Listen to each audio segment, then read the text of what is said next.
वो बताए थे क्या सर कॉलिंग सिस्टम का? हाँ बोले। टरबाइन में भी सर। हाँ टरबाइन तो कल बोले थे, और गवर्निंग सिस्टम ना, यस और इन इन सबको छोड़कर और कुछ नहीं है। सर, और कुछ नया टॉपिक नहीं किए थे। ठीक है, तो पहले जो टॉपिक कराया गया था पहले एक बार हम लोग उसको डिस्कस कर लेते हैं, ठीक है। उसके बाद हम लोग नया टॉपिक स्टार्ट करेंगे, या होगा तो रिवीजन ही कर लेंगे आपस में।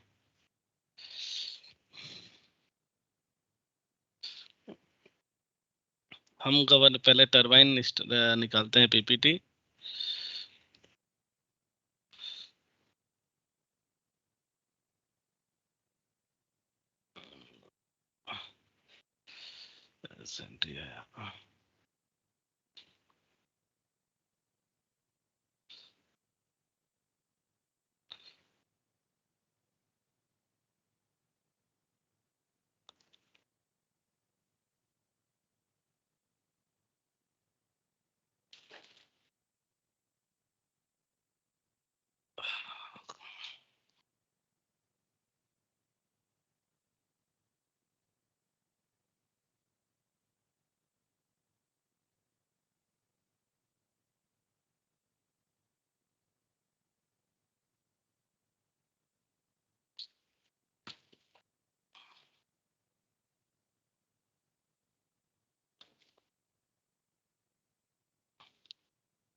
ठीक है, पीपीटी दिख रहा है आप सबको?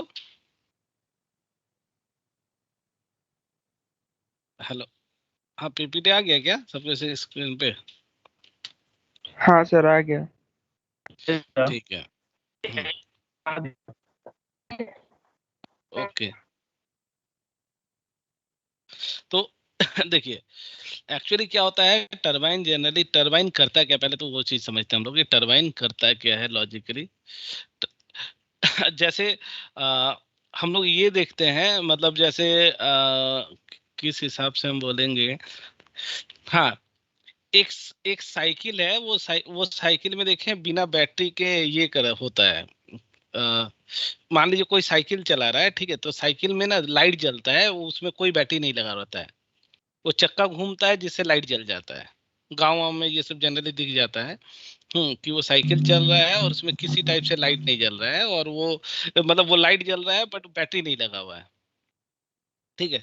वो जनरली होता क्या है, जैसे विंड मिल हुआ या हाइड्रो जो डैम वाला एरिया रहता है, वहां पे क्या होता है, इस टाइप का एक टरबाइन रहता है, ऐसे करके टरबाइन रहता है, ठीक है। ये टरबाइन के ऊपर से पानी गिरता है, जैसे ही इसके ऊपर पानी गिरेगा तो ये क्या होगा, ऐसे घूमेगा, ये ऐसे घूमेगा, ठीक है। ऐसे ऐसे पूरा ब्लेड इसमें बना हुआ रहता है, जैसे जैसे इसमें पानी गिर रहा है ये घूम रहा है, ये घूमेगा, टरबाइन घूमेगा तो क्या होगा, जनरेटर घूमेगा, ठीक है। अब ये जनरली डैम में ऐसे ही रहता है। अब क्या है कि हम लोग आगे भी समझेंगे, अब क्या है कि जो टरबाइन है वो जनरली दो टाइप के टरबाइन होते हैं। एक होता है इम्पल्स टरबाइन, एक होता है रिएक्शन टरबाइन। इम्पल्स टरबाइन मतलब क्या, कि जैसे हम एक बॉल को दीवार पे मारे, तो जैसे ही बॉल को दीवार पे मारेंगे दीवार से बॉल रिटर्न आएगा। तो ये जब बॉल दीवार पे मारे तो इसका स्पीड जो है वो ज्यादा रहेगा, और जो रिटर्न आएगा उसका स्पीड कम रहेगा। तो यहाँ पे क्या होता है, पानी ऐसे करके इसके ऊपर मारता है, पानी स्ट्राइक करता है यहाँ पे, ठीक है। तो पानी स्ट्राइक करेगा और पानी रिटर्न आएगा, पानी स्ट्राइक करेगा और पानी रिटर्न आएगा। तो जो पानी स्ट्राइक कर रहा है और पानी रिटर्न आ रहा है, पानी स्ट्राइक कर रहा है पानी रिटर्न आ रहा है, ये एकदम सेम टू सेम यही जो दीवार पे बॉल मारते हैं। तो पानी जब स्ट्राइक कर रहा है उसका स्पीड ज्यादा होता है, पानी जो रिटर्न आ रहा है उसका स्पीड कम हो जाता है, ठीक है, स्लो हो जाता है, जिसके कारण से ये टरबाइन मूव करता है, ये टरबाइन घूमता है, ठीक है, और ये टरबाइन ऐसे घूमेगा, पूरा स्पीड से घूमते रहेगा। ये हो गया एक जनरल प्रोसेस इम्पल्स टरबाइन का। इसमें क्या लॉ, इसका क्या नुकसान है कि ये पानी जितना स्पीड से अंदर आया वो स्पीड यहाँ पे स्पीड घट जाता है, जिस स्पीड से ज्यादा स्पीड से अंदर आता है और निकलता है, ये लॉसेज होता है इम्पल्स टरबाइन का। पर कहीं कहीं हम लोग को इम्पल्स टरबाइन भी यूज करना पड़ता है, वो हम लोग समझेंगे कहाँ यूज करना पड़ता है। रिएक्शन टरबाइन क्या होता है? रिएक्शन टरबाइन मतलब जैसे हम लोग बाइक को घुमा रहे हैं, तो अगर रोड ऐसे शार्प है, ठीक है, अगर एक रोड है जो ऐसा है, ठीक है, तो इस रोड से जब हम गाड़ी को घुमाएंगे तो हमको क्या करना पड़ेगा? स्पीड को स्लो करना पड़ेगा, इससे स्पीड को हमको स्लो करना पड़ेगा। पर अगर रोड का डाया बड़ा है तो क्या होगा, मेरा गाड़ी बिना स्लो स्पीड के हुए पार हो जाएगा। अगर थोड़ा सा और बड़ा डाया है तो मेरा स्पीड गाड़ी का कम नहीं होगा और वो निकल जाएगा। तो रिएक्शन टरबाइन में क्या होता है, ये स्टीम ऐसे आता है, स्टीम ऐसे जाएगा, और ये स्टीम तो यहाँ का स्पीड और यहाँ का स्पीड में ज्यादा स्पीड वेरी नहीं करता है, और इसके बदले में क्या होता है, ये ऐसे करके टरबाइन रोटेट होता है। रिएक्शन टरबाइन में भी टरबाइन रोटेट होता है, बट इसमें क्या है, इनलेट स्पीड और आउटलेट स्पीड के बीच में ज्यादा डिफरेंस नहीं होता है। इसमें क्या होता है, इनलेट स्पीड और आउटलेट स्पीड के बीच में डिफरेंस होता है। अब टरबाइन करता क्या है, पहले वो चीज हम आपको दिखा देते हैं। ये वीडियो हम आपको दिखाए थे शायद पहले भी। हाँ, एक बार पहले वीडियो दिखा देते हैं, उसके बाद फिर से हम लोग समझेंगे इसको।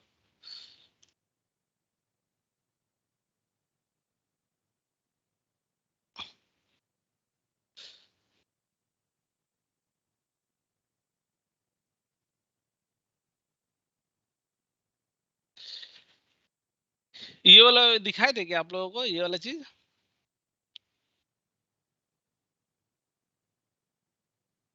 Yes sir. ठीक है, तो 115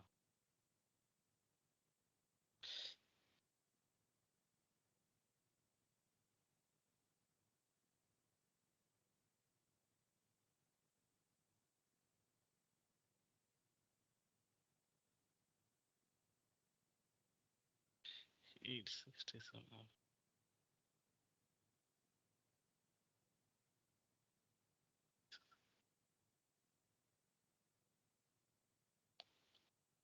हाँ तो इसमें क्या होता है कि जनरली क्या होता है कि ये टरबाइन को जब हम रोटेट करते हैं, हम पूरा ही,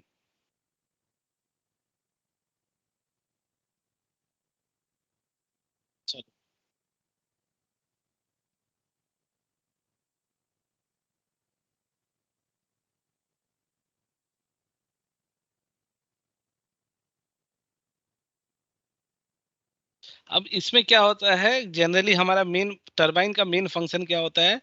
टरबाइन का जो मेन फंक्शन है वो है जनरेटर को रोटेट करना, ना कि टरबाइन को रोटेट करना। तो टरबाइन जनरेटर को रोटेट करने में मदद करता है। टरबाइन हमेशा जनरेटर को रोटेट करने में मदद करता है। टरबाइन का खुद का कुछ ये नहीं है, टरबाइन हमेशा जनरेटर को रोटेट करने में मदद करेगा। ठीक है, तो ये होता है मेन टरबाइन का फंक्शन।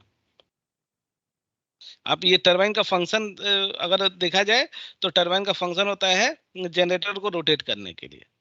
अब टरबाइन अगर जनरेटर को रोटेट कर रहा है, अगर टरबाइन जनरेटर को रोटेट कर रहा है तो टरबाइन को रोटेट करना पड़ेगा। तो टरबाइन जो रोटेट होता है वो स्टीम से होता है, तो स्टीम से टरबाइन को रोटेट करेगा। तो ये स्टीम से जो टरबाइन को रोटेट करेगा यही या तो इंपल्स टरबाइन होगा या रिएक्शन टरबाइन होगा। मतलब या तो इसमें डायरेक्टली प्रेशर से मारेगा या वो प्रेशर से उसके पास सामने से फ्लो करेगा। यही दोनों में ये रहता है।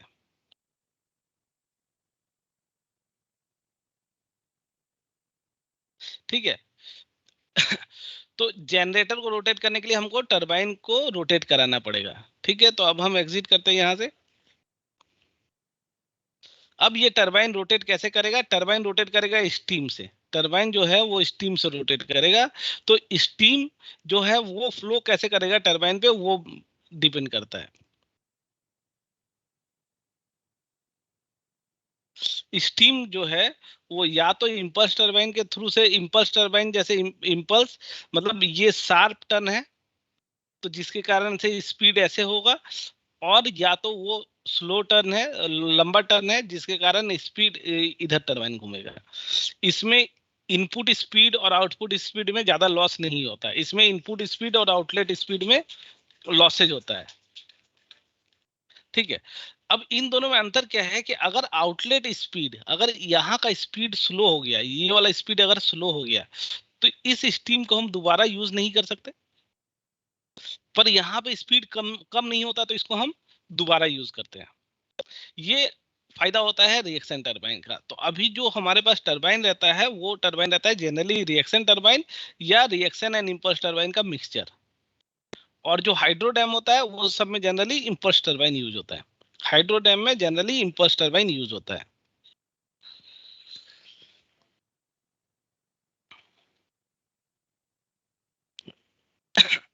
ठीक है,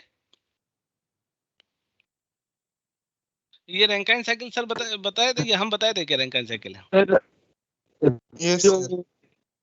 सर जो उसमें पहले कौन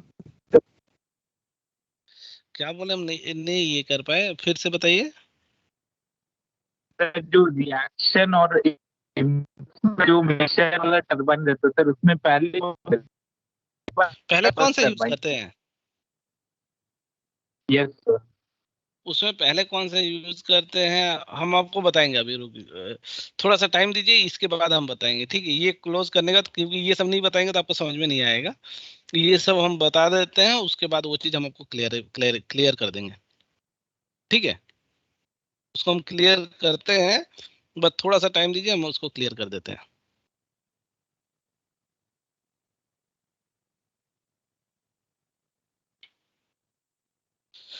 तो टर्म जनरली होता क्यों वो होता है, देखिए हम लोग इम्पल्स वो तो हम समझाते हैं आपको, पर सबसे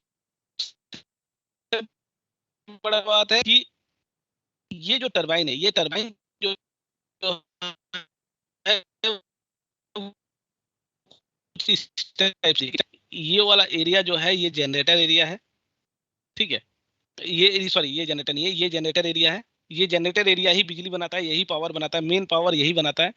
इसको रोटेट करने के लिए अलग अलग टाइप का टरबाइन दिया हुआ है। जैसे एक एक टरबाइन ये है, दूसरा ये है, तीसरा ये है, सब अलग अलग टरबाइन रहता है। और ये एक टरबाइन है, चौथा टरबाइन आप देख सकते हैं, ये इसका नाम लिखा हुआ एचपी टरबाइन, इसका नाम लिखा हुआ आईपी टरबाइन, इसका नाम लिखा हुआ एलपी टरबाइन। एचपी का मतलब होता है हाई प्रेशर, आईपी का मतलब होता है इंटरमीडिएट प्रेशर, एलपी का मतलब होता है लो प्रेशर। लो प्रेशर का मतलब क्या होता है, जैसे एक लीटर या एक बोतल पानी, ठीक है, मान लीजिए एक बोतल पानी अपने आप को एक्सपेंड कर सकता है 1600, ये तो 1600 से बहुत कम है, हाँ अपने आप को एक्सपेंड कर सकता है 1600 गुना। मतलब एक बोतल वाटर 16 बोतल स्टीम बन सकता है। अब ये 16 बोतल स्टीम को अगर हम एक बोतल में ही रहने दे, अगर हम इसको एक ही बोतल में रहने दे, तो वो बहुत ज्यादा प्रेशराइज हो जाएगा, उसको हम बढ़ने नहीं देंगे, वो बहुत ज्यादा प्रेशराइज हो सकता है। अब ये प्रेशर इतना ज्यादा प्रेशर रहता है, आप ये समझिए कि ये प्रेशर इतना ज्यादा, हाँ क्या बोले? तो 16 बोतल की 1600 बोतल। 1600, ठीक है सर। हाँ, तो एक बोतल वाटर 1600 बोतल बन सकता है। ठीक है, अब ये समझिए कि 1600 बोतल, अगर वो एक बोतल पानी बन सकता है और 1600 स्टीम को हम एक ही बोतल स्टीम में रख देंगे, तो वो स्टीम क्या हो जाएगा, पूरा कॉम्प्रेस हो जाएगा। कॉम्प्रेस होने से बहुत ज्यादा प्रेशर हो जाएगा। अब वो अगर बहुत ज्यादा प्रेशर हो गया, तो वो प्रेशर अगर हम रिलीज करते हैं कहीं पे, वो प्रेशर से, जैसे मान लीजिए बच्चा जो बचपन में वो पंखा आता था इस टाइप से, ऐसे ऐसे ब्लेड लगा हुआ रहता है पंखा में, ठीक है, वो कागज का, और ये जैसे जैसे हवा आता था ये घूमता था। अभी भी कहीं कहीं गांव में खिलौना सब वो मिलता है। ठीक है, अभी भी यस गांव सर। में ये सब खिलौना सब मिलते रहता है। एक सेकंड, एक 38,100 सर वो प्लास्टिक का होता है, ऐसे हाथ से घुमा देता है। हाँ, वो हाथ से घुमा देता है। तो ये जब हवा इसको इतना स्पीड से घुमा सकता है, तो एक बड़ा ब्लेड को स्टीम, जो कि बहुत ज्यादा प्रेशर है, वो कितना स्पीड से घुमा पाएगा, जो कि 1600 टाइम्स वो कंप्रेस्ड किया हुआ है, वो बहुत ज्यादा स्पीड से घुमा पाएगा। तो यहीं पे मेन फैक्टर होता है कि अगर आप सोचिए उसका इतना प्रेशराइज होता है ना, ये इतना प्रेशराइज होगा कि अगर यहाँ पे एक छोटा सा लीकेज है, सुई जैसा भी अगर इसमें लीकेज हो चुका है, अगर इसमें सुई जैसा भी लीकेज हो गया है, तो क्या होगा? अगर इसमें सुई जैसा लीकेज हो गया है, तो सबसे बड़ा इम्पैक्ट क्या होगा कि वो जो एक सीमेंट का, कंक्रीट का एक दीवार भी होता है ना, कंक्रीट का अगर एक दीवार है, ठीक है, तो तो कंक्रीट का एक दीवार को, रुकिए, एक कंक्रीट का दीवार को ये पूरा आधा काट सकता है, तलवार जैसा। ये प्रेशर, इतना ज्यादा प्रेशर रहता है, ठीक है, अगर 1600 टाइम्स कंप्रेस कर दे तो ये प्रेशर, इतना ज्यादा प्रेशर रहता है कि एक कंक्रीट का दीवार को भी काट सकता है। अब इतना प्रेशर से अगर हम रिलीज करते हैं कोई चीज को, तो वो हमको चाहिए, कोई भी चीज को रोटेट करने के लिए उसका स्पीड चाहिए 3000 आरपीएम। अगर इतना स्पीड से इसको हम ब्लेड पे छोड़ेंगे, तो ये 3000 नहीं, 30,000 आरपीएम पहुंच जाएगा। 3000 की जगह ये 30,000 आरपीएम पहुंच जाएगा। और ये 30,000 आरपीएम लेके हम कुछ नहीं करेंगे। ये 30,000 आरपीएम लेके हम करेंगे क्या? कोई कोई फायदा नहीं है हमको 30,000 आरपीएम लेके, ठीक है। तो वो 30,000 आरपीएम लेके हम कुछ भी नहीं कर सकते।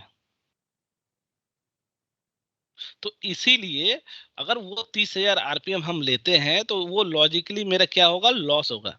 वो 30,000 अगर आरपीएम हम लेते, तो वो लॉजिकली मेरा क्या हो जाएगा? लॉस हो जाएगा 30,000 आरपीएम। क्योंकि हमको तो घुमाने के लिए 3,000 आरपीएम चाहिए। हम आपको बताए बताए थे कि हमको थोड़ा सा डाउट हो रहा है, याद नहीं आ रहा है।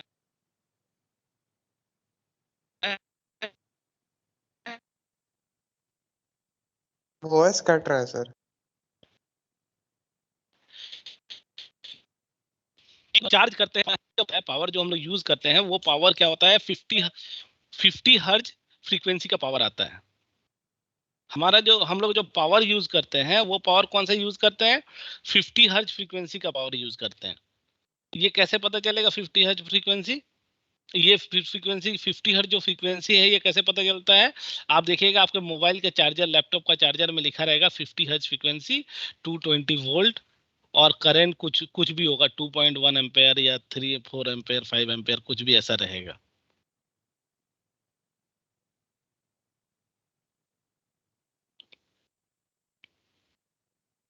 ये आप नोटिस कीजिएगा। ये अगर नोटिस करेंगे तो आपको पता चल जाएगा।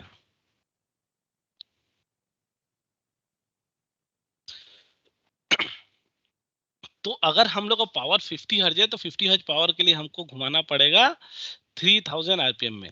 अगर 30,000 आरपीएम में चला देंगे, तो क्या होगा कि मेरा जो पावर है वो कई गुना बढ़ जाएगा, वो 500 हर्ज फ्रीक्वेंसी हो जाएगा।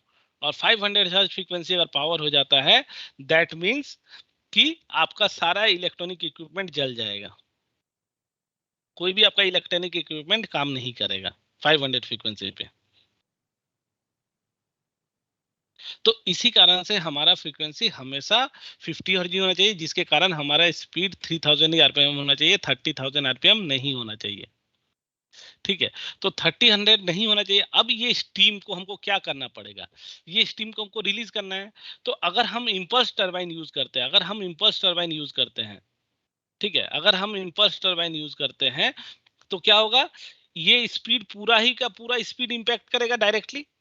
और ये अगर डायरेक्टली इंपैक्ट करेगा, तो क्या होगा? इसका स्पीड ज्यादा बढ़ेगा, और यहाँ स्पीड स्लो हो जाएगा, और ये स्पीड ज्यादा बढ़ेगा। तो वो ज्यादा बढ़ के हमको फायदा नहीं है। तो हम क्या, कौन सा यूज करेंगे? रिएक्शन टरबाइन, जिसमें स्पीड, यहाँ जो स्पीड है, वो स्पीड यहाँ पे ज्यादा स्पीड ना रहे, और ये 3000 आरपीएम पे घूमे। तो इसीलिए हमेशा पहले हम लोग रिएक्शन टरबाइन ही यूज करते हैं। सबसे पहला ब्लेड कौन सा यूज होगा? Reaction turbine blade.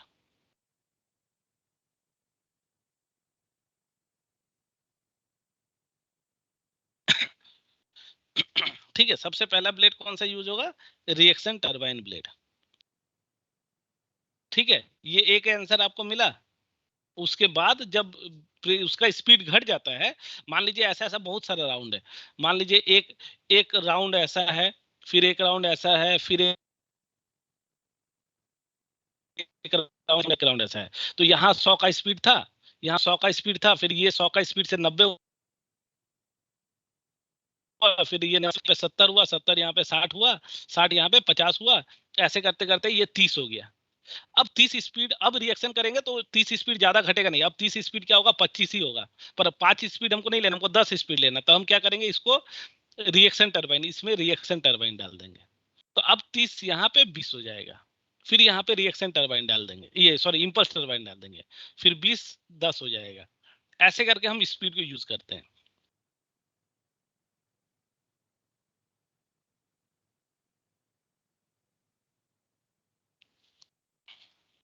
ठीक है, तो स्पीड को यूज यूज कैसे करते हैं? इसी टाइप से स्पीड को यूज करते हैं हम लोग।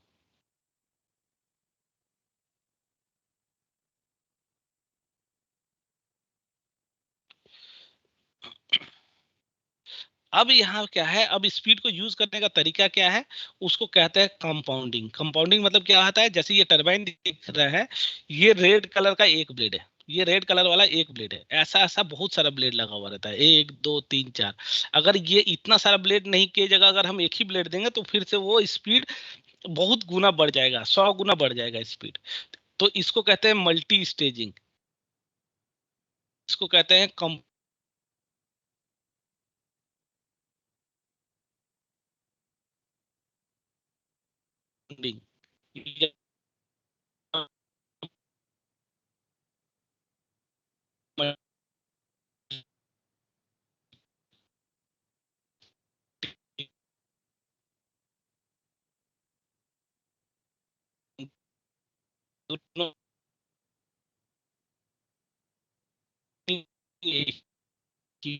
होता है, इसको कहते हैं हम लोग कंपाउंडिंग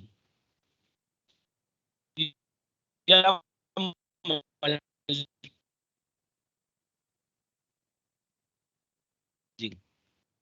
ठीक है, अगर हम उसको पूरा डिटेल से समझाएंगे, पहले हम थोड़ा सा कंफ्यूज इसलिए हो रहे हैं कि वो सर क्या क्या पढ़ाया है, उस हिसाब से हम कंफ्यूज हो रहे हैं कि दोबारा आपको पढ़ाने में ये ना हो। ठीक है, ये होता है ब्लेड, टरबाइन का ब्लेड इस टाइप से दिखता है, और सर टरबाइन का सर फिक्स ब्लेड इस टाइप से दिखता है। हाँ बोलिए। सर सर वो वाला डायग्राम आप जब समझा रहे थे तो आपका आवाज पूरा कट गया था सर, फिर से समझा दीजिए ना। ये वाला डायग्राम पीछे रुकिए, हम वाला देखते सर। हैं 1 मिनट में। इसके पीछे क्या यहाँ जो लिख रहे थे? हाँ ये सर, यहाँ पे पूरा आपका आवाज कट गया सर। कि 1 मिनट में अपना नेटवर्क चेक कर लेता हूँ।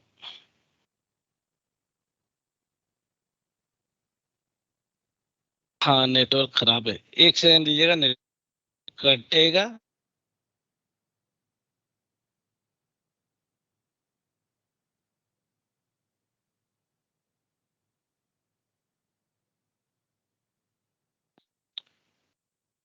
हाँ हेलो, यस सर। अभी आ रहा है आवाज? Yes sir. ठीक है। हाँ, एक्चुअली होता क्या है, मल्टी स्टेजिंग क्यों करते हैं? क्योंकि मान लीजिए कि टरबाइन में बहुत ज्यादा प्रेशर होता है, ठीक है, वो प्रेशर इतना प्रेशर होता है कि एक इंसान को तो इजीली हाफ पार्ट में काट सकता है, बट क्या है कि अगर एक दीवार है कंक्रीट का, उस पे स्पीड से जाता है, अगर उस पे स्पीड से प्रेशराइज स्टीम जाता है, तो वो एक दीवार को काट सकता है, एक लोहा को एकदम हाफ पार्ट में काट सकता है, इतना ज्यादा स्पीड होता है। मतलब स्पीड क्या, प्रेशर होता है।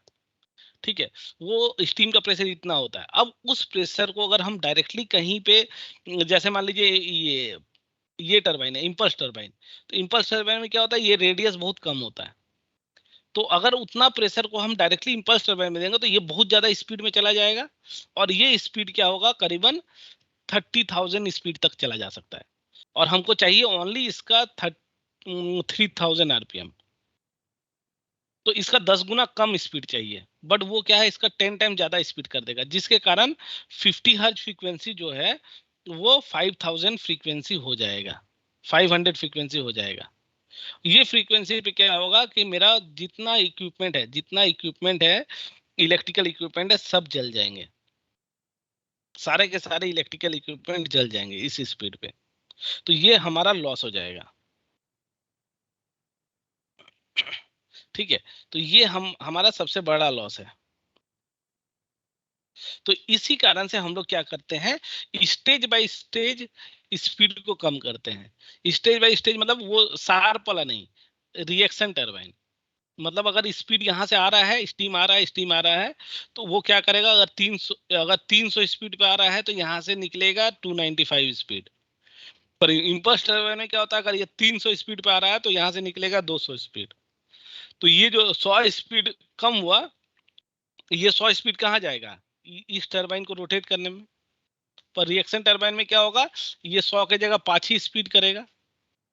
तो ये रिएक्शन टरबाइन का यही फायदा होता है कि स्पीड ज्यादा लॉस नहीं होता, और उसको स्पीड को हम बहुत ज्यादा जगहों पे यूज कर सकते हैं। अब बहुत ज्यादा जगहों पे यूज करने का मतलब क्या होता है टरबाइन में, कि जैसे हम आपको बताएं, एक प्रेजेंटेशन में हमको थोड़ा सा ये करना पड़ेगा, ब्लैंक पेज चाहिए।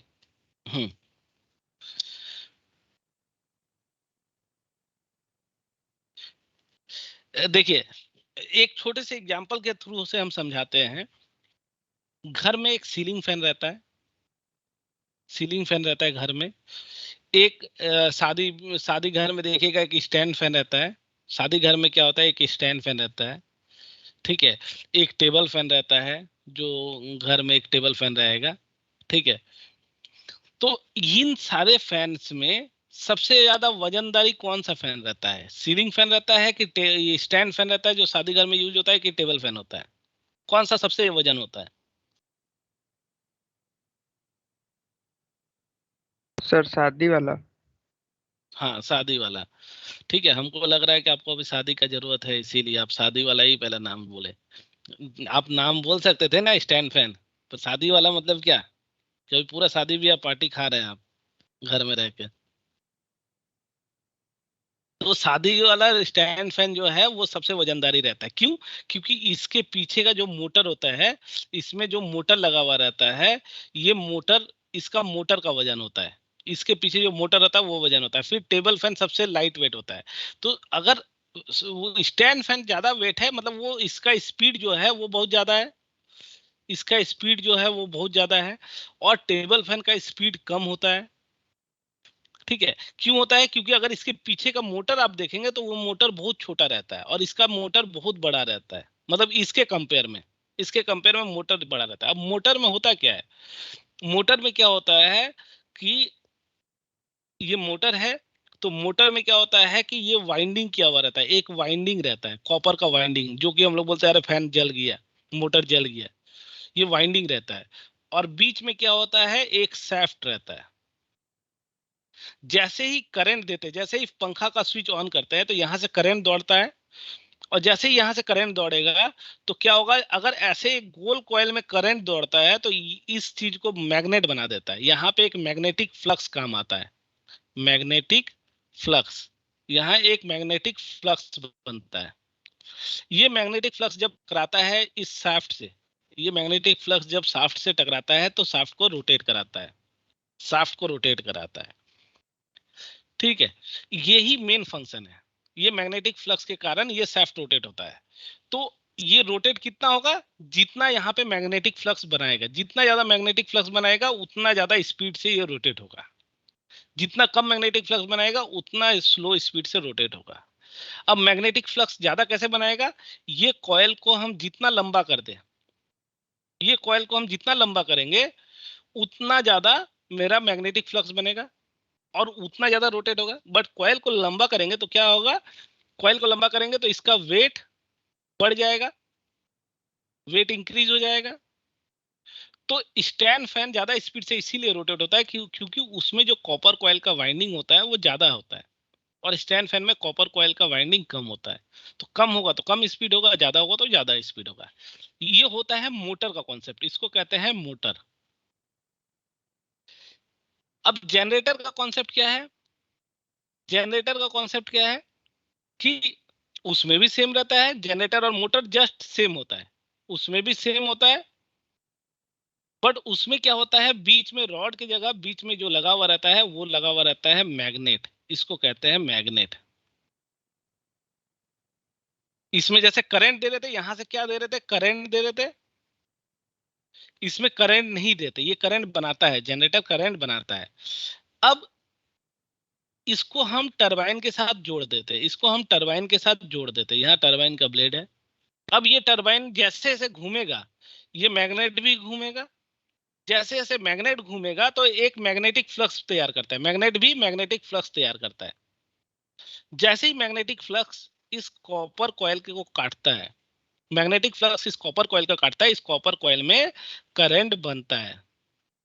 यहाँ पे क्या था, करंट देता था तो मैग्नेटिक फ्लक्स से मैग्नेट बनता था, यहाँ क्या है, मैग्नेट को घुमाने से कॉपर कॉइल में करंट दौड़ता है जिससे करंट बनता है। अब छोटा सा इलेक्ट्रोमैग्नेटिक इंडक्शन या ईएमएफ जिसको बोलते हैं, ठीक है, इलेक्ट्रोमैग्नेटिक फोर्स या इलेक्ट्रोमैग्नेटिक इंडक्शन। तो ये करंट कितना बनेगा या किसके ऊपर डिपेंड करेगा?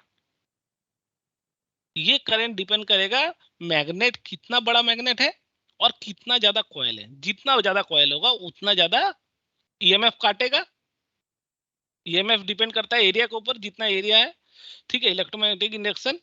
तो जितना बड़ा कॉइल होगा उतना ज्यादा करंट बनेगा। तो अगर कॉइल को बढ़ाएंगे तो क्या होगा, मैग्नेट का भी साइज बढ़ेगा। कॉइल को हम यहां तक ले गए तो मैग्नेट को भी यहां तक देना पड़ेगा हमको। तो अगर मैग्नेट का साइज बढ़ रहा है मतलब क्या है, मैग्नेट का वेट क्या हो रहा है, इंक्रीज हो रहा है। कॉइल तो रुका हुआ है, कॉइल को रुका हुआ हमको कॉइल का टेंशन नहीं है, पर मैग्नेट बढ़ रहा है तो मैग्नेट का वेट भी बढ़ रहा है। आप ये सोचिए कि ये पूरा सेटअप का वजन एक नॉर्मल पावर प्लांट में होता है करीबन 200 टन, 200 से 250 टन। आप केजी में समझ सकते हैं कि कितना केजी हो सकता है। अब 200 टन को घुमाने के लिए अगर 200 टन को एक आदमी इस जगह से घुमा रहा है, अगर एक आदमी इस जगह से घुमा रहा है तो क्या होगा, वो नहीं घुमा पाएगा। पर अगर यहाँ पे बहुत सारे आदमी को लगा दिया जाए और सब बराबर बराबर का फोर्स लगा के घुमाए तो क्या होगा, इजीली घूम जाएगा। ये समझ में आया जो अभी हम बताएं? तो यहाँ पे क्या हुआ कि बराबर बराबर का ब्लेड एगो लगाया गया है, और ये ब्लेड क्या हो रहा है, स्टीम पास कराया जा रहा है हर ब्लेड से, तो हर ब्लेड घूम रहा है जिसके कारण से मैग्नेट घूम रहा है, और मैग्नेट घूम रहा है तो करंट बन रहा है। तो अगर मेगावाट बोले जाए, जैसे 60 मेगावाट, 200 मेगावाट, 600 मेगावाट, तो 600 मेगावाट है मतलब इसका जो मैग्नेट है वो बहुत बड़ा है। 60 मेगावाट है, इसका मैग्नेट छोटा है, तो इसमें ब्लेड कम होगा। 600 मेगावाट में ब्लेड बहुत सारा होगा। तो ये मैग्नेट क्या होता है, रोटेट होता है, जिसके ये टरबाइन रोटेट होता है जिसके कारण मैग्नेट रोटेट होता है, जिसके कारण ये बनता है, करंट बनता है। अब 60 मेगावाट का जो मैग्नेट होगा या जनरेटर सेटअप होगा उसका वजन होगा 100 टन से 120 टन। जो 660 मेगावाट है उसका मैग्नेट का वजन होगा 250 से 300 टन। क्यों? क्योंकि ये डिपेंड करता है मैग्नेट की वजह से। अब इतना जो वेट है, इस वेट को घुमाने के लिए हमको आदमी भी तो ज्यादा चाहिए, हमको फोर्स भी तो ज्यादा चाहिए। तो फोर्स अगर ज्यादा लगाएंगे तो क्या होगा, अगर फोर्स ज्यादा लगाएंगे तो क्या होगा, ज्यादा स्पीड में घूमेगा। तो हमको फोर्स ज्यादा नहीं लगाना है, हमको फोर्स स्पीड सेम रखना है 3000 आरपीएम में। यहाँ जितने ब्लेड है सबका स्पीड 3000 ही होगा, जितने ब्लेड है सबका स्पीड 3000 ही होगा, फोर्स सेम होगा। बट क्या है, हमको स्पीड को कांस्टेंट रखना है, फोर्स को कांस्टेंट रखना है। और स्टीम मेरा एक ही है, स्टीम जो आ रहा है वो एक ही स्टीम आ रहा है, एक ही जगह से स्टीम आ रहा है, ये नहीं कि हर जगह से स्टीम घुसा रहा है। स्टीम हम एक ही जगह से घुसा रहे हैं। वो स्टीम क्या करता है, वो स्टीम क्या करता है,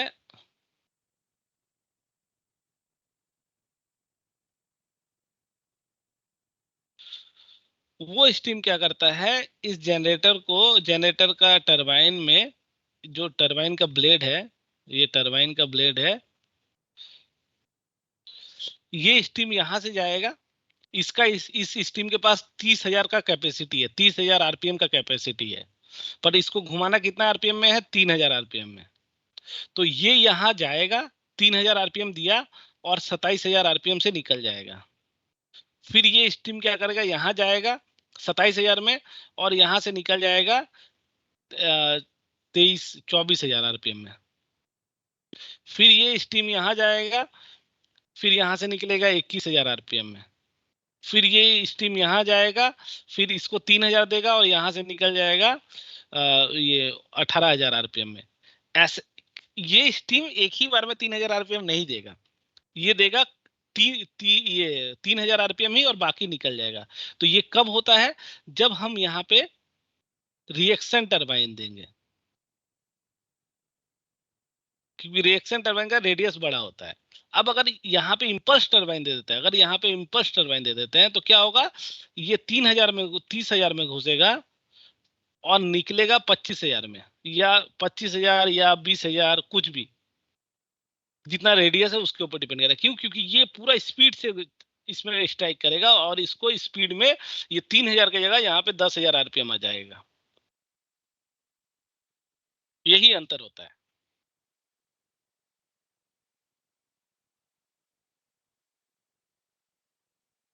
मतलब समझे क्या क्या बोले? Yes sir. इवनली डिस्ट्रीब्यूट कर देता है। हाँ, रिएक्शन वो इवनली डिस्ट्रीब्यूट करता है। अब इवनली डिस्ट्रीब्यूट हम कैसे, मतलब अगर हम जैसे बोल दिए एक शब्द की इवनली डिस्ट्रीब्यूट किया, तो हम इवनली डिस्ट्रीब्यूट को मॉनिटर कैसे करेंगे कि ये इवनली डिस्ट्रीब्यूट हो रहा है कि नहीं। मेरा बड़ा प्रॉब्लम वो है कि अगर इवनली डिस्ट्रीब्यूट ही करता है तो हम इसको मॉनिटर कैसे करेंगे कि ये इवनली डिस्ट्रीब्यूट कर रहा है कि नहीं, वो भी एक क्वेश्चन है। कि इवनली डिस्ट्रीब्यूट तो कर रहा है, वो भी हम समझ गए कि इवनली डिस्ट्रीब्यूट कर रहा है, बट इवनली डिस्ट्रीब्यूट कर रहा है, इस चीज को हम मॉनिटर कैसे करेंगे कि वो इवनली डिस्ट्रीब्यूट ही कर रहा है, वो अनइवन डिस्ट्रीब्यूट नहीं कर रहा है। समझ रहे बात को? अरे जैसे आपको ये 2 रूम, अलग अलग रूम है, दोनों रूम में अलग अलग नल है और 2 रूम में अलग अलग बाल्टी है, ठीक है। इस रूम में एक नल है और यहाँ एक बाल्टी है, सेम बाल्टी, और एक रूम में एक अलग ये है और यहाँ पे भी सेम बाल्टी है, यहाँ नल है। दोनों में अलग अलग आदमी है जो नल को ऑपरेट कर रहा है। तो बाल्टी, दोनों बकेट सेम टाइम में भरे, इस चीज को इंश्योर कैसे कर सकते हैं हम, बताइए। ये दोनों बकेट सेम टाइम में भरे, ये चीज हम इंश्योर कैसे कर पाएंगे? तो दोनों का वाटर स्पीड अगर सेम रहेगा तो स्पीड नहीं, फ्लो, पानी का जो फ्लो है, पानी yes, का sir. जो फ्लो है, हाँ वो फ्लो, ये नल को उतना ही खोलेंगे जितना इस नल को खोलेंगे। तो दोनों नल को अगर हम सेम फ्लो में खोलते हैं तो मेरा क्या होगा, स्पीड भी कंट्रोल हो जाएगा और सेम टाइम में भी भरेगा। तो इसका स्पीड, ये जो स्टीम है, यहाँ तो बहुत सारा स्टीम है, बहुत सारा स्टीम, मतलब क्या कि 1 लीटर पानी क्या बोले थे, 1600 टाइम्स एक्सपेंड करता है अपने आप को। तो ये इसके अंदर तो बहुत ज्यादा कॉम्प्रेस स्टीम है। अब इतना कॉम्प्रेस सिस्टम को हम यहाँ पे कैसे ये करेंगे, मैनेज करेंगे? तो यहाँ पे जो फ्लो देते हैं, ये फ्लो उतना ही होगा जैसे नल खोले तो क्या हुआ, ये 3,000 की जगह शुरू में जैसे ही नल खोले ये 1,000 आरपीएम पहुंच गया। फिर थोड़ा सा और नल को खोलेंगे तो 1,000 से 1,500 पहुंच गया। थोड़ा सा और नल खोलेंगे तो 1,500 से 2,000, ऐसे करके करते करते 3,000 पहुंच गया। जैसे ही 3,000 पहुंच गया, इस फ्लो को यहाँ पे रोक देंगे, मतलब इतना ही फ्लो में कांस्टेंट जाएगा, तो यहाँ पे स्पीड क्या हो जाएगा, 3,000 आरपीएम हो जाएगा। अब समझ में आया क्या बोले? हम लोग जो बाइक का एक्सीलेटर देते हैं, 60 का स्पीड में आपको गाड़ी रखना है, तो हम बाइक का एक्सीलेटर देके लॉजिकली क्या करते हैं, क्या स्पीड बढ़ाते हैं क्या? बाइक का स्पीड, हम जो बाइक का एक्सीलेटर देते हैं, हम एक्सीलेटर का मतलब क्या होता है, क्या स्पीड होता है ना कुछ और होता है? बाइक में फ्यूल देते हैं मोटर को। हाँ, एकदम सही जवाब। बाइक में हम एक्सीलेटर देके हम क्या कर रहे हैं, इंजन में फ्यूल दे रहे हैं, ठीक है, ना कि स्पीड बढ़ा रहे हैं। तो इंजन में फ्यूल दे रहे हैं तो वो क्या है, फ्लो। इंजन का फ्यूल क्या है, फ्लो। हम बाइक में एक्सीलेटर देके फ्यूल का फ्लो को बढ़ा रहे हैं, जिसकी वजह से स्पीड कंट्रोल हो रहा है।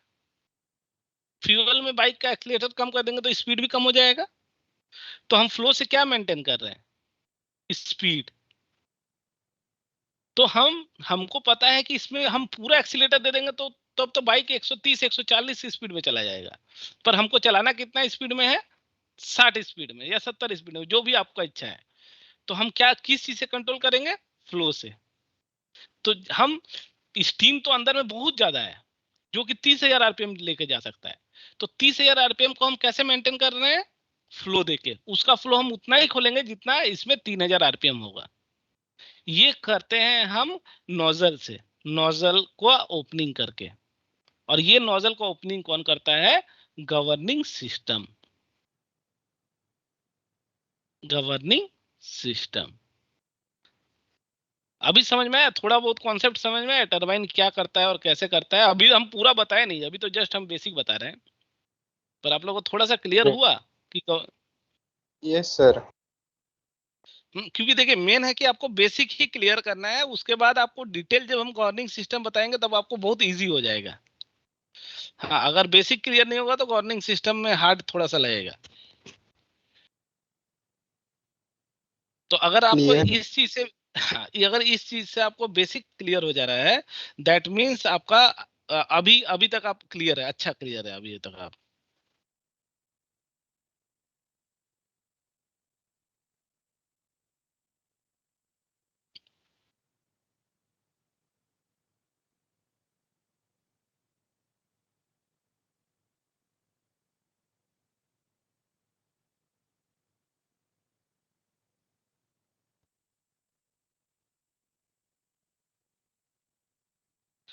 ठीक है। हम गवर्निंग सिस्टम बताएंगे आपको, ठीक है। बट अभी पहले हम आपको ये क्लियर कर देते हैं। तो ये जो नोजल का पहले तो चीज है कि ये कैसे जाएगा, तो ये थ्रू थ्रू रिएक्शन टरबाइन पहले जाएगा। बाद में जब इसका स्पीड कम हो जाएगा, जब 18,000 से इसका स्पीड पहुंच जाएगा लास्ट में 6,000, हाँ, तो 6,000 स्पीड चला जाएगा। अब जब ब्लेड से पास होगा तो वो 6,000 3,000 नहीं जा पाएगा, ठीक है। तो उस केस में हमको क्या करना पड़ेगा, यहाँ पे इंपल्स टरबाइन देना पड़ेगा। यहाँ पे अब हमको इंपल्स टरबाइन, लास्ट में इंपल्स टरबाइन दिया जाता है, शुरू में रिएक्शन दिया जाता है, लास्ट में इंपल्स टरबाइन दिया जाता है।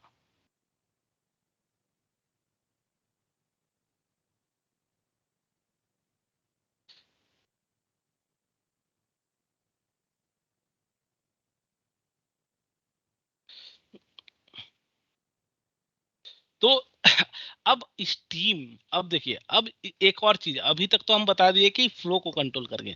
अब फ्लो को कंट्रोल करते कैसे हैं, अब ये भी जानना जरूरी है कि फ्लो को कंट्रोल करते कैसे हैं। अभी तक हम बोल दिए कि फ्लो कंट्रोल होगा। अब फ्लो कंट्रोल तो मान लीजिए कि शुरुआत में होगा, रुकिए, फ्लो कंट्रोल कैसे होगा, शुरुआत में फ्लो कंट्रोल हो जाएगा, ठीक है। अब फ्लो कंट्रोल शुरुआत में हो जाएगा। तो अब अगर मेरा यहाँ पे एक ब्लेड है, ये टरबाइन है, हाँ हाँ, उस चारों को, वो तीनों को, हाँ, नहीं दो था। वो एक आदमी आया था 3 बजे, पर वो जो क्लास नहीं आया था, मतलब सॉरी, वो लैब नहीं आया था। हम बोले फोन करके बुला लो, तो लैब नहीं आया।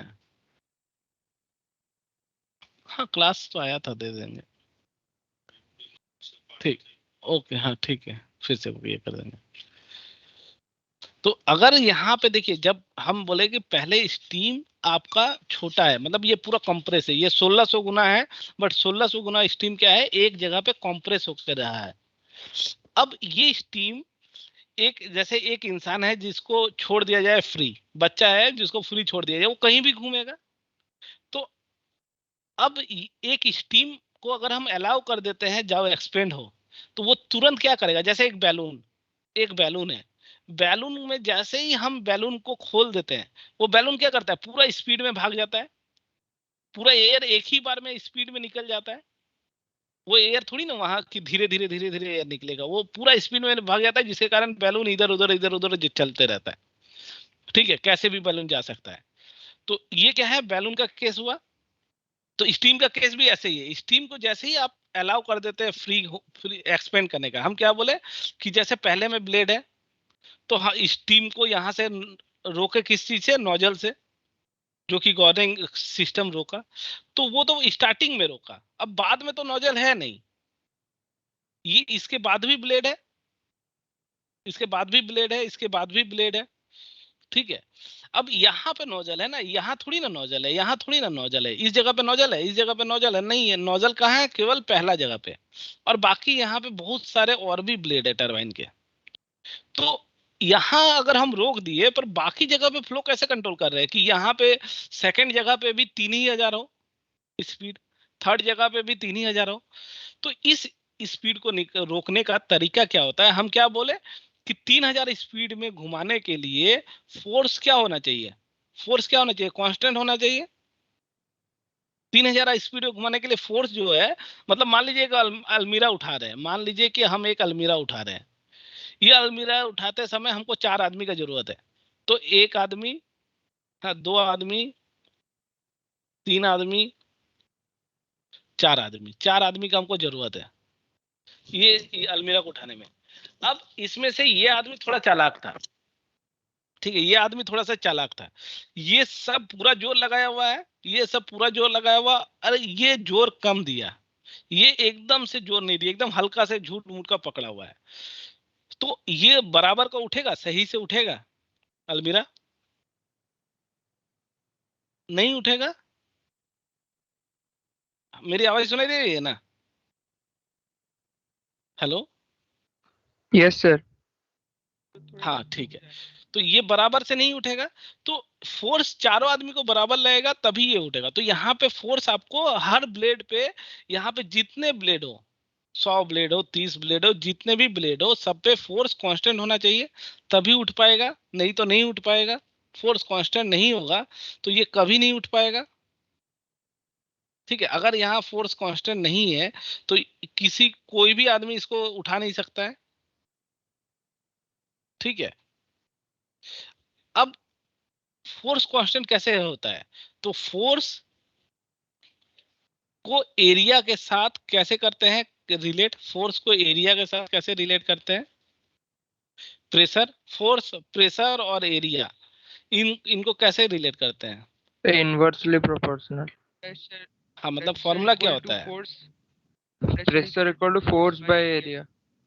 ठीक है, pressure equal to force by area, तो फोर्स क्या हो जाएगा, प्रेशर इंटू एरिया, यही है, सही है ना equation, force equal to pressure into area, सही हाँ है। सर। हाँ, Yes. अब जब स्टार्टिंग में जब स्टीम छोटा था, मतलब छोटा मतलब क्या, कॉम्प्रेस था, पूरा का पूरा 1600 बोतल स्टीम एक ही जगह पे हम डाल दिए थे, तो इसके अंदर प्रेशर कितना था, बहुत ज्यादा था, मान लीजिए इसको 100 kg प्रेशर था, ये बहुत ज्यादा प्रेशर था। तो यहाँ पे फोर्स इक्वल टू क्या हो गया, pressure into area, force equal to pressure into area. अभी फोर्स था 100 kg और इसका एरिया मान लीजिए था 10, इसका एरिया मान लेते हैं 10, तो हो गया 1000। ठीक है, 1000 न्यूटन या कुछ भी यूनिट मान लेते हैं, ठीक है, 1000 न्यूटन। तो इसका फोर्स हो गया अब ये 1000। जैसे ही पहला स्टेज के बाद दूसरा जगह पे, यहाँ पे अब 3000 आरपीएम दे दिया, अब यहाँ पे ये 3000 आरपीएम पहला ब्लेड में दे दिया, तो जैसे ही निकलेगा इसका प्रेशर क्या हो जाएगा, कम हो जाएगा, क्योंकि ये अपना एनर्जी तो कुछ इसमें दे दिया ना, 3000 आरपीएम रोटेट करने में, ये तो अपना एनर्जी दे दिया स्टीम। ठीक है, ये अपना स्टीम दे दिया, तो ये स्टीम अपना देने से क्या होगा, इसका स्पीड घट जाएगा, ये प्रेशर घट जाएगा। अब प्रेशर मान लीजिए 100 से, नेक्स्ट स्टेज में प्रेशर 100 से 90 हो गया, 90 kg प्रेशर हो गया। अब नेक्स्ट स्टेज में भी हमको फोर्स को सेम रखना है, force is equal to 90 into area is equal to 1000 ही होना चाहिए, तभी फोर्स सेम होगा। इसका मतलब क्या होगा, 1000 जब बड़ा हो जाएगा, तो अगर हम इसको कैलकुलेट करते हैं कि 1000 कितना होना चाहिए, तो अगर हम इसको कैलकुलेट करते हैं, अरे कौन आदमी है सर सर अब समझ में एक आया सेकंड, कि हेलो, हाँ हेलो, हाँ हाँ कंप्लेन लॉग किए थे, मेरा लैपटॉप का लेफ्ट माउस काम नहीं कर रहा है। हाँ टच में जो एक वो लेफ्ट साइड में बटन नहीं होता है, हाँ तो हम माउस लगा के अभी यूज कर रहे हैं, बट राइट वाला काम कर रहा है, दब रहा है हमको। एसएनटी है, अंदर में ट्रेनिंग शॉप है प्लांट के अंदर में। हाँ ठीक ठीक, हमको लग रहा है कुछ अंदर घुस गया होगा, और कुछ बड़ा चीज नहीं, क्योंकि ये कभी कभी काम कर जाता है, पहले हो जाता था एक दिन में ठीक अपने आप, अभी ठीक नहीं हो रहा है। ठीक, ओके चले, हाँ चले। हाँ हाँ क्या बोल रहे थे, बोलिए आप, हो गया, फोन कट गया मेरा। सर वो सर टरबाइन का शेप सर अब समझ में आया, क्योंकि चौड़ा क्यों हो जाता है, मतलब जाते जाते। हाँ यही चीज। तो अभी क्या है, अगर हम इसका एरिया को निकालते हैं तो 1000 तो फोर्स फिक्स है, डिवाइडेड बाई 90 करेंगे तो इसका जो एरिया होना चाहिए वो 11.11 होना चाहिए। अगर 90 को 11.11 से करेंगे तो 1000 ही न्यूटन आ रहा है फोर्स। तो इसका मतलब क्या है, अगर इसका एरिया इतना था तो इसका एरिया क्या होगा, इससे थोड़ा सा बड़ा होगा, ठीक है। उसके बाद फिर तीसरा स्टेज में फोर्स मान लीजिए 80 किलो हो गया, फिर ये अपना एनर्जी देके इसको 3000 आरपीएम में घुमा दिया, फिर प्रेशर घट जाएगा। अब 80 इंटू कितना करेंगे कि 1000 होगा, तो 80 इंटू कितना करेंगे कि 1000 होगा, तो मतलब 1000 को डिवाइडेड बाई 80 करेंगे तो हो जाएगा 12.5। तो इसका एरिया क्या होगा, इससे बड़ा होगा, ये 11.1 एरिया था तो इसका एरिया हो जाएगा 12.5। ऐसे ऐसे करके टरबाइन का जो एरिया होता है वो बड़ा कर दिया जाता है। टरबाइन हमेशा ऐसे दिखेगा इस डिजाइन से। क्या होगा कि आपका प्रेशर फोर्स कांस्टेंट हो जाएगा। समझे बात को, अभी क्या समझा है? Yes sir. ठीक है, इसलिए टरबाइन का शेप हमेशा ऐसा रहता है ताकि फोर्स हमेशा सेम ही रहे। ये फोर्स सेम रहेगा तभी यहाँ पे हर ब्लेड क्या होगा 3000 आरपीएम पे घूमेगा। अगर फोर्स ये हो जाएगा तो 3000 आरपीएम पे नहीं घूमेगा। दैट मींस अगर यहाँ पे एक आदमी है जिसका जिसका एज है 40 साल और यहाँ पे एक बच्चा है जिसका एज है 12 साल, ठीक है, यहाँ 40 साल का एक उम्र का आदमी है और यहाँ 12 साल का उम्र का आदमी है। तो यहाँ क्या 40 उम्र का जो लोड ले सकता है 12 साल का ले पाएगा? नहीं ले पाएगा। तो यहाँ पे हम क्या करेंगे, दो को बच्चा को डाल देंगे कि तुम लोग दोनों मिलकर यहाँ पे पकड़ो, मतलब एरिया बढ़ गया इसका। तो हम क्या करेंगे, जैसे ही प्रेशर घट जाएगा, हमको फोर्स तो बराबर रखना है ना चारों तरफ, तो हम यहाँ पे क्या करेंगे, एक दो को आदमी और लगा देंगे ताकि मेरा सब बराबर का फोर्स लगाए। ठीक है, ये समझ में आया थोड़ा बहुत? अब मेरा तीसरा, हाँ अब मेरा तीसरा क्वेश्चन है कि ये 100 से 90 गया, ये 90 से 80 गया, क्यों नहीं 100 से 80 जा पा रहा है डायरेक्ट? हम तो फ्री छोड़ दिए ना, हम फ्लो को कंट्रोल या फ्लो से प्रेशर कंट्रोल हो रहा है। तो नोजल तो यहाँ पे है पर प्रेशर यहाँ पे एकदम इक्वली कैसे घट रहा है 10-10 करके? क्यों नहीं प्रेशर एक ही बार में 80 घट जा रहा है, 70 घट जा रहा है? अब ये क्यों नहीं हो रहा है? ये तो हमको समझ में आ गया कि चलो फोर्स को कांस्टेंट रखना है जिसके कारण ब्लेड का साइज को हमको बड़ा करना है, बट प्रेशर को कंट्रोल कैसे करते हैं हम? नोजल नोजल से जनरली प्रेशर कंट्रोल यहाँ पे होता है, जैसे घर का नल में प्रेशर कंट्रोल होता है, बट नल के बाहर हम प्रेशर को कंट्रोल कैसे कर दिए? ये थोड़ा सा चौंकने वाला बात है। तो प्रेशर को कंट्रोल करने का दूसरा तरीका क्या है? अभी तक हम फोर्स को कंट्रोल करने का तरीका बताएं कि फोर्स को कंट्रोल कैसे किया जाता है। अब प्रेशर को कंट्रोल करने का क्या तरीका है? जैसे आपको बताया कि एक बैलून को आप छोड़ दीजिए ऐसे ही, तो बैलून क्या है, इधर उधर भाग जाएगा, वो अपना प्रेशर को तुरंत रिलीज करेगा। तो यहाँ पे भी जैसे ही स्टीम डालेंगे, जैसे ही, कहाँ गया माउस, जैसे ही यहाँ से स्टीम डालेंगे तो ये क्या करेगा, स्टीम क्या करेगा, इधर उधर पूरा घूमना चालू हो जाएगा एक ही बार में, किधर ज्यादा कम होगा, किधर कम ज्यादा कम होगा। इसको कम करने के लिए हम लोग क्या करते हैं, यहाँ पे एगो फिक्स ब्लेड डालते हैं। ये फिक्स ब्लेड है, ये घूमता नहीं है, ये फिक्स ब्लेड है। यहाँ पे हम लोग एक फिक्स ब्लेड डालते हैं। Plate moving blade. हाँ, फिक्स ब्लेड मूविंग ब्लेड। अब यहाँ हम फिक्स ब्लेड डालते हैं। अब ये फिक्स ब्लेड डालने से फायदा क्या होता है, अब ये हम आपको समझाते हैं। सर एक पाथ में जाता है सर फिक्स ब्लेड होने से। केवल वो नहीं होता है, और इसका एक फंक्शन है। वो तो एक पाथ में जाता है, वो समझ में आया हमको भी। बट देखिए, इस एरिया में एरिया कितना बना, इतना। इसका नेक्स्ट एरिया पहला एरिया से छोटा रहा या बड़ा रहा, और तीसरा जो एरिया है वो दूसरा एरिया से छोटा है कि बड़ा है, और चौथा जो एरिया है वो तीसरा एरिया से छोटा है कि बड़ा है, और पांचवा जो एरिया है वो पांचवा एरिया, छठा एरिया, धीरे धीरे एरिया बढ़ रहा है कि नहीं बढ़ रहा है, ये सोचिए। यस। एरिया बढ़ रहा है धीरे धीरे।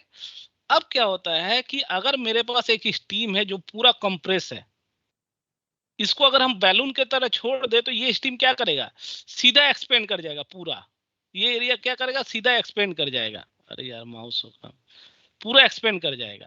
हम क्या करते हैं, अब इस एरिया का हवा को क्या करते हैं, एक छोटा सा ब्लॉक बनाते हैं कि इस ये रिलीज हो। जैसे ये रिलीज होगा, ये कितना रिलीज हो सकता है, इतना रिलीज हो सकता है। बट हम इसको कितना रिलीज होने दिए, इतना ही रिलीज होने दिए। मतलब अभी भी इसमें प्रेशर बचा हुआ है, ये ज्यादा एरिया रिलीज नहीं कर पाया, ये इतना ही एरिया बढ़ पाया। अब ये उसके बाद में क्या करेंगे, इतना एरिया देंगे, उसके बाद में उसको एरिया इतना देंगे। उसको धीरे धीरे हम एक्सपेंड करने दे रहे हैं, उसको एक्सपेंशन क्या करने दे रहे हैं, धीरे धीरे। तो जब एक्सपेंशन धीरे धीरे करने देंगे तो वो प्रेशर भी इक्वली घटेगा। जितना एक स्टीम है, जितना जल्दी हम इसको एक्सपेंड करने देंगे प्रेशर उतना जल्दी घट जाएगा। तो ये इस चीज को अगर हम डायरेक्टली यहाँ पे एक्सपेंड करने देंगे तो प्रेशर बहुत ज्यादा ड्रॉप हो जाएगा। तो हम एरिया को कंट्रोल करके क्या कर रहे हैं, ये जो एरिया बन रहा है ना, ये एक एक जगह पे जो एरिया बन रहा है, यहाँ पे जो एरिया बन रहा है, ये एरिया पहला एरिया दूसरे एरिया से कम होता है, तीसरा एरिया कम होता है, ठीक है। तीसरा एरिया दूसरे एरिया से ज्यादा रहता है। ये एरिया को कंट्रोल करके हम क्या कर रहे हैं, लॉजिकली क्या कर रहे हैं, प्रेशर को कंट्रोल कर रहे हैं। ये समझ में आया, एरिया को कंट्रोल करने से प्रेशर कैसे कंट्रोल होता है। कोई डाउट किन्हीं को।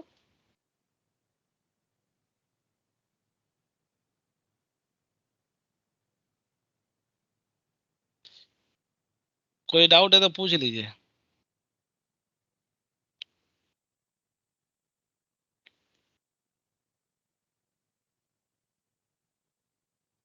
सर एरिया बोलना ठीक हो, वॉल्यूम।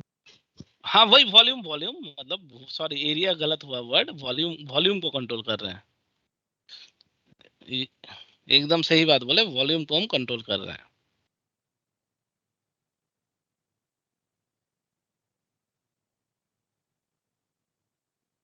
ठीक है। सर ये जो एनक्लोज्ड जो वॉल्यूम सब है सर कैसे बन जा रहा है, मतलब फिक्स वाला की वजह से। हाँ, तो ये इनक्लोज वॉल्यूम कैसे बन जा रहा है, ये इनक्लोज वॉल्यूम बन रहा है, ये जो फिक्स ब्लेड और मूविंग ब्लेड जो होता है, ये जो फिक्स ब्लेड और मूविंग ब्लेड होता है, ये फिक्स ब्लेड और मूविंग ब्लेड होता है। अब स्टीम यहाँ पे गया, स्टीम को अगर निकलने नहीं देंगे तो ये फिक्स वॉल्यूम बन गया। अगर स्टीम पूरा का पूरा यहां से निकल गया, चारों साइड से अगर स्टीम निकलना चालू हो गया तो ये फिक्स वॉल्यूम नहीं हुआ। जैसे ही स्टीम यहां से आएगा, पहला स्टीम क्या करेगा, जैसे ही स्टीम यहां पे आएगा, स्टीम क्या करेगा कि इंटर किया, इंटर करके पहले इस जगह को भरेगा। जैसे ही इस जगह को भरा, अगर यहां से निकलने का उसको जगह मिल गया तो वो क्या करेगा, निकल जाएगा बाहर। फिर प्रेशर यहाँ एक ही बार में घट जाएगा। स्टीम क्यों इतना पहले भरने जाएगा, स्टीम तो सीधे ऐसे निकल जाएगा।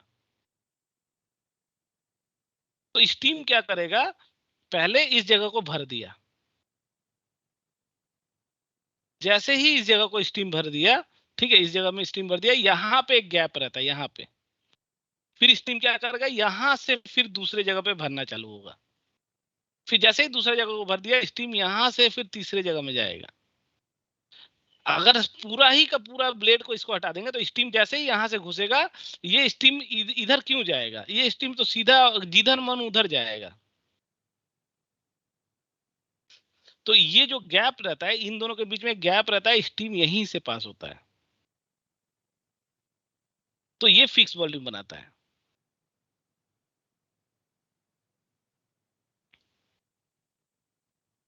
समझे बात को? अभी मेरा कुछ क्लियर हुआ?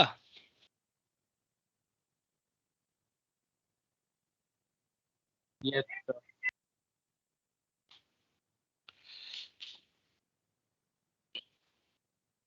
तो अभी हम लोग क्या समझे, अभी हम लोग समझे कि प्रेशर को टरबाइन में क्या होता है, फोर्स को कांस्टेंट रखा जाता है, प्रेशर को ड्रॉप कराया जाता है, बट प्रेशर क्या है, एकदम सेम टू सेम ड्रॉप हो हर जगह पे। ऐसा नहीं कि ज्यादा ड्रॉप हो, ज्यादा ड्रॉप होगा तो फोर्स भी ज्यादा चला जाएगा। ठीक है, मतलब ये तो प्रेशर ही है ना, 80 90 ये तो प्रेशर ही है। ये इक्वली ड्रॉप हो एज पर एरिया, अगर तो एरिया को कंट्रोल किया जाता है, मतलब वॉल्यूम को कंट्रोल किया जाता है फिक्स ब्लेड और मूविंग ब्लेड का बना के। और ये शेप ऐसा क्यों बनाया जाता है, जिससे कि वो 3000 ही घूमे।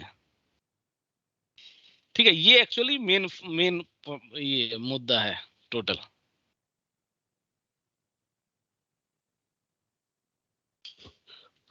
ठीक है,